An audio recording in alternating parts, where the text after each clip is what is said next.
कि लोगों का जुनून रुकावटों से नहीं रुक सकता, कंटेनर्स नहीं रोक सकते।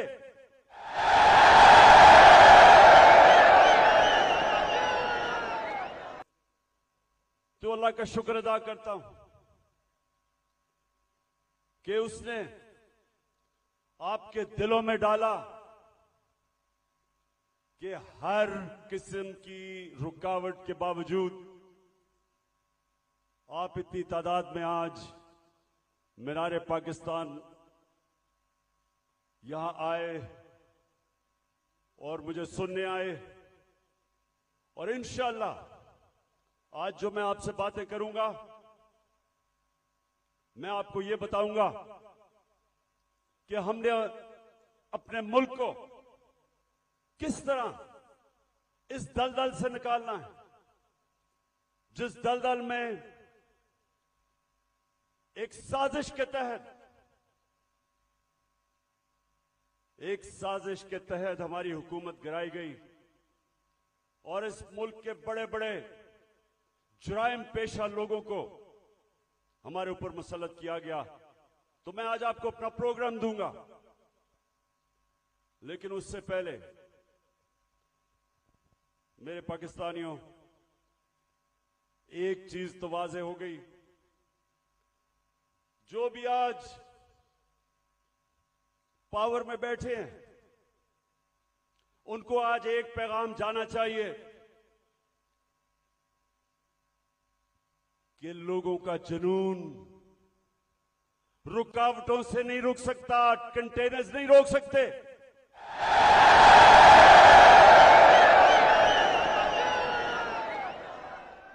एक अंग्रेजी में एक मुहावरा है कि no force, no army can stop an idea whose time has कम।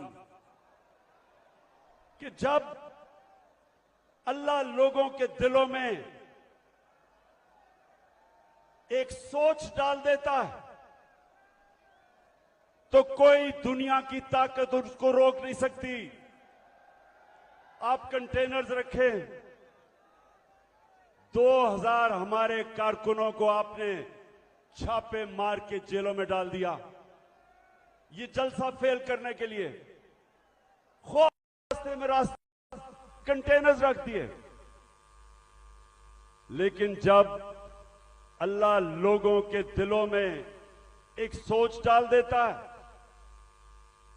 कोई कंटेनर, कोई पुलिस, कोई रेंजर, कोई नहीं रोक सकता उनको।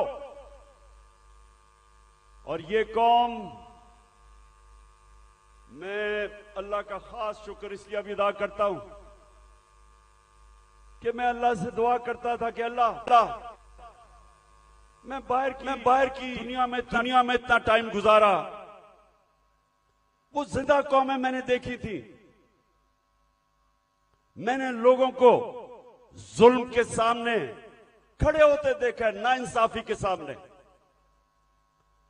मैंने बाहर के लोगों को अमर बिल मारूफ पे चलते देखा, बुराई के खिलाफ खड़े हुए हैं, अच्छाई के साथ खड़े हुए हैं। लेकिन मैं अपनी कौम में ये नहीं देखता था। मैं अपनी कौम को,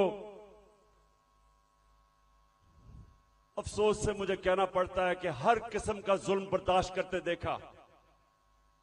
और जब एक कौम जुल्म के सामने नहीं खड़ी होती, मेरे पाकिस्तानियों, वो गुलाम बन जाते हैं।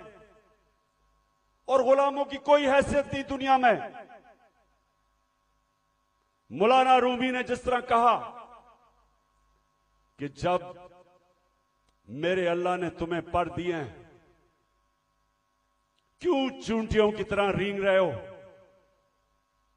क्योंकि गुलाम रेंगते हैं, आजाद इंसान ऊपर जाते हैं। इलामा इकबाल, शायद ही मुसलमान दुनिया में इस तरह का ज़हन आया हो। उनकी शायरी, उनका फलसफा, गौर से उसको अगर आप पढ़ेंगे तो एक बार बार पैगाम वो देते हैं, हिंदुस्तान के गुलामी के अंदर पिसे हुए मुसलमानों को जगा रहे थे। उनको मुसलमानों को याद करा रहे थे कि एक वक्त तुमने दुनिया की इमामत की थी और आज तुम्हारी कोई हैसियत नहीं है।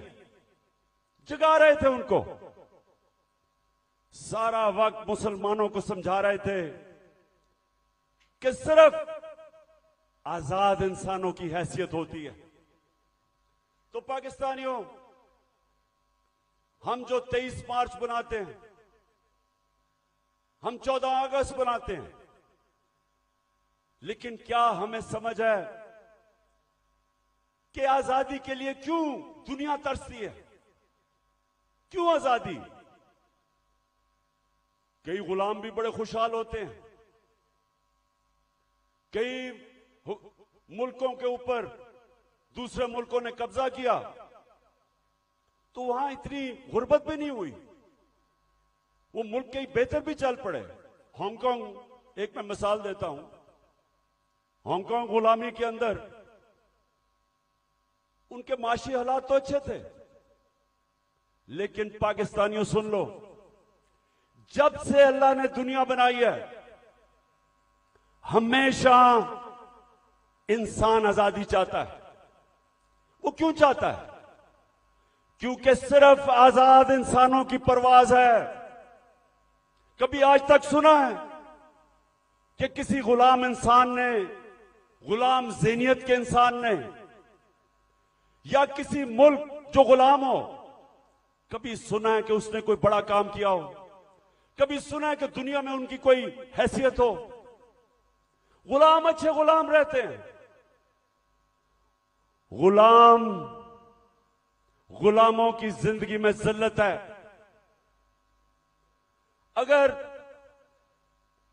इंसान जिसको अल्लाह ने अशरफुल मखलूकात बनाया, सबसे अजीम मखलूक, तो अगर उसको अपने मुकाम की समझ नहीं है तो वो तो जानवर भी दुनिया में आते हैं, खाते पीते हैं, बच्चे पैदा करते हैं और मर जाते हैं। इंसान तो वो है जो अपना मुकाम समझता है। और इलामा इकबाल ने ये सोए हुए मुसलमानों को जगाने के लिए कुरान के अंदर से, आयतों के अंदर से उन्होंने शेर व शायरी की। बताया मुसलमानों को कि तुम्हारा मुकाम है कि तुम एक अजीम कौम थे, क्यों ऊपर गए और आज क्यों नीचे हो? तो पाकिस्तानियों, मैं जो आज आपसे खास पहले तो अपना प्रोग्राम देने से पहले बात क्या करना चाहता हूं। देखें, हमारा जो कलमा है